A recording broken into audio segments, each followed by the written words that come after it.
কেমন আছো সবাই? আশা করছি সবাই অনেক ভালো আছো, কারণ আমরা তো এখন খুবই ভালো আছি। 8/8/2025 আমার দিদির ডেলিভারি হয়ে গেছে। বেবি বয় অর গার্ল তোমরা গেস করতে থাকো, ততক্ষণ তোমাদেরকে আমি ভিডিওটা পুরোটা দেখাই।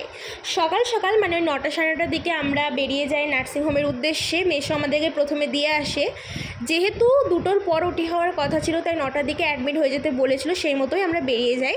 মেসোর আবার পরে মানে সবাই আমাদের গোটা পুরো ফ্যামিলি কেউ বাকি ছিল না, সবাই চলে গিয়েছিলো। ওটা তো আমি পরে একটা পার্টে দেখাবো, যেহেতু ভিডিওটা অনেকটা বড় হয়ে যাবে।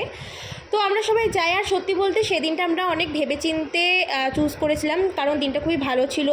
রাখি পূর্ণিমা 2টোর পর পড়ে গিয়েছিল, তাই আমরা কোনো রিস্কও নিইনি, কারণ আগে আমরা প্রচুর খারাপ জিনিস দেখেছি, খারাপ দিন গেছে আমাদের। তাই আমরা চেয়েছিলাম এবার যেটা ভালো, মানে এবার যেন সব কিছুই ভালো হয়। তাই ভালো দিন ভালো সময় সমস্ত কিছু দেখে সেদিনটা চুজ করা হয়েছিল।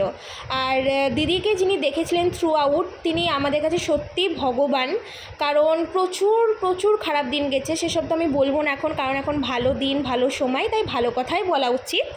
আর তিনি হলেন মুর্শিদাবাদ মেডিকেল কলেজের এইচওডি ডক্টর রাজশেখর সরকার। খুবই ভালো একজন ডক্টর, মানে খুবই সত্যি আমাদের কাছে তো ভগবানই। আর দিদি যেহেতু নিজেও একজন নার্সিং স্টাফ, তাই সবাই দিদিকে মানে যারা ছিল মানে নার্সিংহোমের গ্লেনউডে যেখানে দিদি ভর্তি হয়েছিল, সেখানকার সবাই এসে কথা বলছিল দিদির সঙ্গে। আর দিদির সঙ্গে একটু মানে সত্যি বলতে খুবই মানে ওরা খুবই ভালো ব্যবহার করেছে, যেটা আমাদের খুবই ভালো লেগেছে।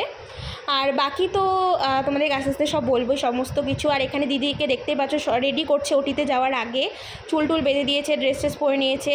আর এখানে মা সমস্ত যত ঠাকুর আছে সবাইকে প্রণাম করাচ্ছে। বিশেষ করে আমাদের বাড়ির মহাদেব, তিনি আছেন বলেই সব কিছু ভালো হয়েছে। আর ঠাকুর পুজোর জন্য আগেও সমস্ত কিছু ভালো হতে থাকে। আর তারপর দিদিকে ওটিতে নিয়ে যাই, দেখা হচ্ছে নেক্সট পার্টে। ততদিন ভালো থেকো।